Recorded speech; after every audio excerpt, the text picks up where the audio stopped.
एका बाईला 7 पोरी झाल्या, 7 मुली. जरा माझी तिकडची गिरगावची भाषा आहे, मला शुद्ध बोलता येते ना? का नाही बोलता येणार मला शुद्ध? पुराण वाचिता येते, शास्त्र वाचिता येते, वेद वाचिता येते, मग शुद्ध बोलता यायचं नाही का?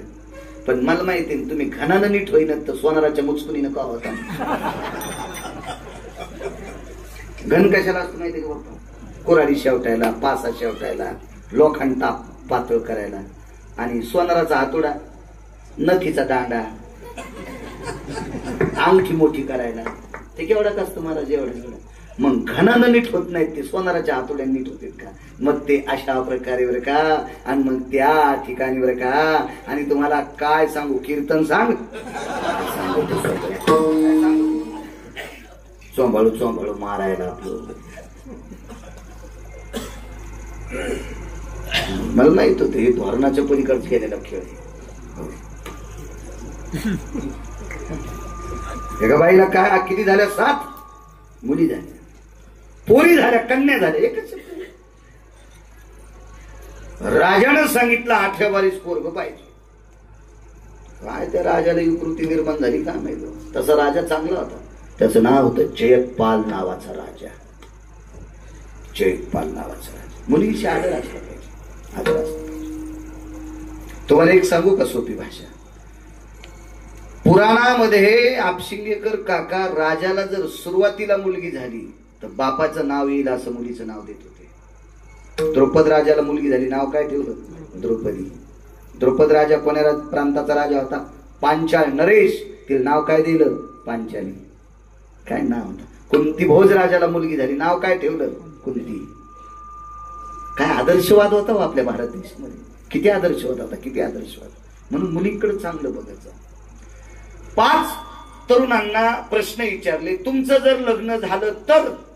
ते म्हणजे बरोबर. तुला नाही मदत घेता, तुझं अजून बरंच राहिले. आपशिंगे आमच्या सेवेत होता त्या दिवशी. तो सेवादारी, फार विद्वान आहे, उच्च शिक्षित आहे. त्याच्यात ते दोघं म्हणले, महाराज आम्ही बायडाटे पाहुण्याला टाकू टाकू बेजारीत, पण अजून कोणाचं येत नाही आमंत्रण. बरं तुमचे लग्न झाले, लग्न झाल्याच्या नंतर तुम्हाला सुरुवातीला मुलं व्हावं की मुली? त्याच्यातले 1-2 जण धोरणाच्या पलीकडे होते ना. ते म्हणले महाराज आम्हाला पोरच व्हावे. पण त्याला माहितच नव्हतं हे धोरणाच्या किती पलीकडे गेला गिरगावकर. त्याला वाटलं हे असं कीर्तन करतो म्हणजे सोंबाळ आहे का? त्याला माहितच नाही किती गेले. जगात जर्मनी, भारतात परभणीत, परभणीत गिरगाव चरपटे. हे बोलते. त्या दोघायला मी म्हणलं आकलीचे कांदे कर तुम्हाला. तुम्ही ज्या सारख्या नालायकानं सगळ्यांनाच पोरं व्हा जर अपेक्षा केल्या तर तुमच्या पोरायचे लग्न मेंढ्या संघ लाईता का? शेळ्या संघ लाईता का? मुली लागतील का नाही? का गुरुवारी रामदेव बाबांच्या आश्रमात पाठीता तुमचे पोरं?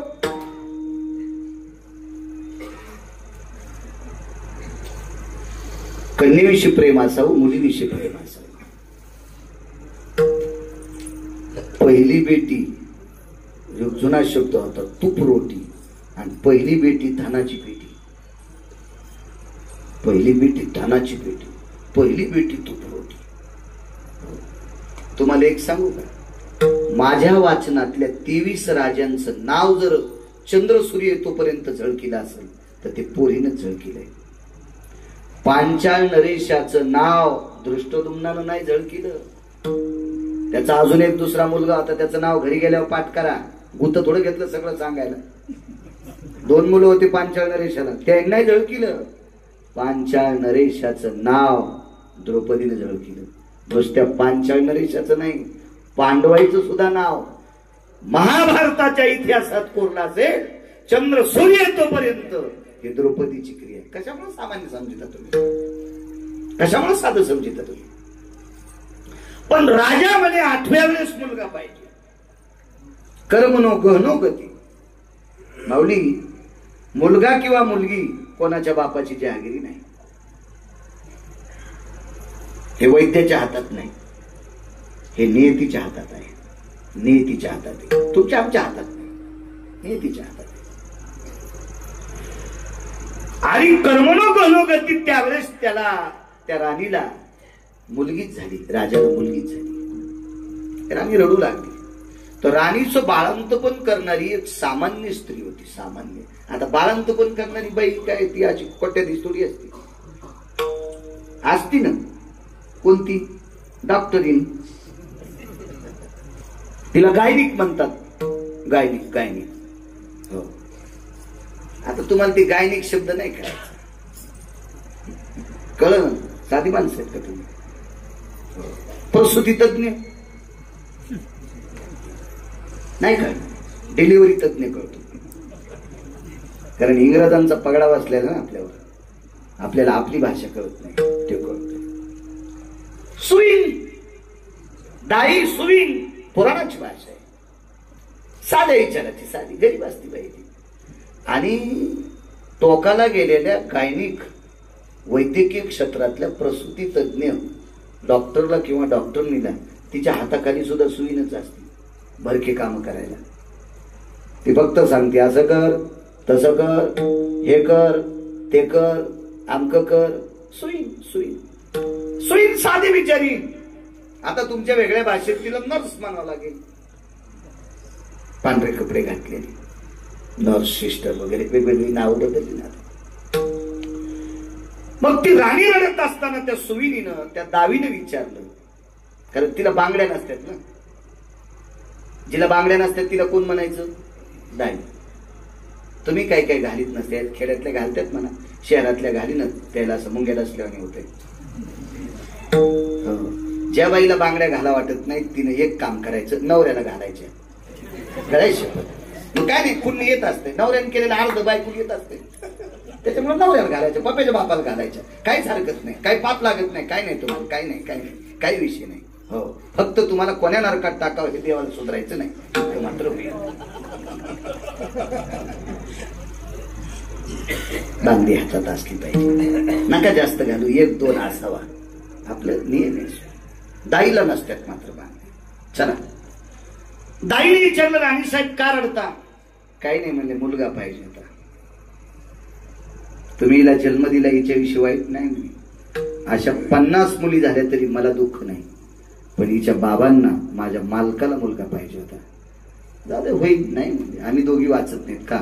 राजानं सांगितले तुम्हाला जर मुलगी झाली तुला आणि तिला पाण्यात सोडून दिली. दाई हुशार होती, गरीबाची बाई, ती म्हणजे काय काळजी करू नका, मी तुमच्या दोघीचं मरण वाचिते. आणि त्या पोरीला स्नान घातलं, आईच्या जवळ दिलं, दूध पाजलं तिला, सगळं त्यांना काय त्या बाळाला तिला पथ वगैरे देते जेवायला, ते सगळं दिलं. आणि राजच्या प्रधानजीचं दार वाजलं, त्यांना सांगितलं जाऊन सांगा मुलगा झालाय. दाईनं आगाऊपणाच केला, राजाला सांगितलं तुम्हाला मुलगा झाला. तितक्यात राजा तेवढ्या रातच्या 2 वाजता प्रधानाला म्हणतो, उद्या ज्योतिष्य शास्त्र प्रवीण त्या परिसरात एक महात्मा होते, त्यांना जाऊन सांगा उद्या माझ्या मुलाचं जातक कर्म आहे, ज्योतिष्य बघायचंय, त्याचं भविष्य बघायचं. दाईला वाटलं हे इचकून टाकतंय, आणि ते का साधा ज्योतिष्य करावं, ते का आता जगा तुमची रासमीतून मी सांगतो इथून आणि तुम्ही ऐका तिथून, असा ज्योतिष्य करायचं कधी. तू तर स्ट्रॉबेरी तोडायच्या कामी नाहीस, तू तर ऊस तोडायच्या कामी नाहीस, कसा ज्योतिष्य करायचं तू त्या काळात. बाईने विचार केला, घरी बसल्या बसल्या मुहूर्ताचा काळ सांगितला की तिळ कुठे, जाप कुठे, बिलवदळ कुठे, कसा रंग आहे, डोळी कशी आहे, बसल्या बसल्या सांगत होती. अशी जातक कर्म वर्तवणारी या भारत देशाला लाभलेली विद्वान अशी काही मंडळी होती, त्याच्यापैकी तो एक होता. रात्री जाऊन 10 वाजता, काय ग दाईचं आमच्याकडे काय का? काही नाही म्हणजे महाराज, राजाला मुलगी झाली, पण मी राजाला जाऊन सांगितलं मुलगा झालाय, नाही जर म्हणलं मुलगा तर राणी आणि ती मुलगी मरते, या दोघांचे प्राण वाचण्यासाठी मी खोटं बोलले. त्या ज्योतिष्यकारानं सांगितलं, बाई आता तुमच्यासाठी खरं बोलावा तर मला गाढव राजा बशी. ते म्हणले कसं करायचं ठरवा, पण तुम्ही तुमचं ठरवा. सकाळीच गेली, राजाला सांगितलं, राजा तुम्हाला मुलगा झाला, फार सुंदर आहे, पण अडचणी एक आहे. राजाला घाम सुटला, कसली अडचणी? काहीच अडचण नाही म्हणजे त्याचं लग्न होस तर तुम्हाला पाहता येत नाही. राजा म्हणला मरुस तर पाहत नाही, पण झालाय ना. तो म्हणले काय हरकत नाही, तुम्हाला पाहता येत नाही. ठीक आहे, नाही पाहायचं. आणि इकून या ज्योतिष्यकारानं त्याच्या आईला सांगितलं, हे बाई तुला मुलगी झाली, दाईनं शहाणपणा केलाय, याला मुलाचे कपडे घाल. तेव्हापासून पोरी पोराचे कपडे घालायचे. त्याच्या अगोदर घालीत नव्हतं बरं. तेव्हापासून अडचण होती ना कधी कधी एसटीत बसल्यावर कोणाला जे आली घालावं तेच कळत. मी एका पोरीलाच रामराम घातला, ती म्हणली तो तरच पोरी, मी मुलगी आहे. भाई मला काही कळलं नाही, पोरायचे कपडे तुझ्या ही फॅशन झाली. तेव्हापासून मी असं कोणाला बी रामराम घालीत नाही. हा विचारपूर्वक उघड डोकं लावूनच घालायचं. असं नाही घडलं मी येईल सांगायचं माझ्या गोळ्या संपल्या तुम्ही चांगले हसायले खसखस पिकले. आणि मग